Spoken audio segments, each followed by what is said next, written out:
Hello viewers, I'm Advocate K. Rawat from Lexington Company. Today we're going to talk about criminal breach of trust.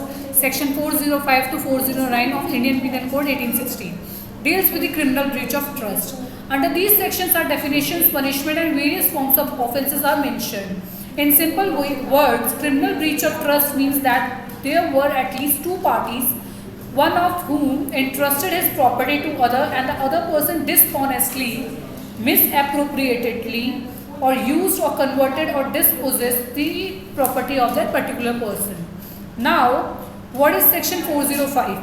As per section 405, the following are the essential ingredients of the offence of criminal breach of trust. Number one, that the person who is accused was entrusted with the property, had dominion, sovereignty or control over the property. Number two, that the accused dishonestly misappropriated or converted to his own use or dishonestly uses or disposes of the property. Thus, we can say that the essential ingredients of the offences are entrustment and dishonest misappropriation. Now, what is entrustment? Entrustment of property means creating a fiduciary relationship between the owner and the trustee. So, what is dishonest misappropriation?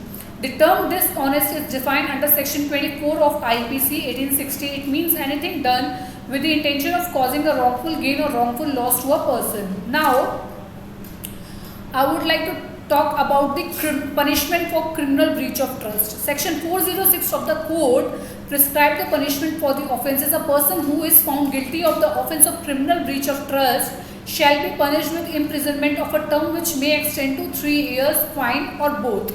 Now there is difference between the criminal breach of trust and theft.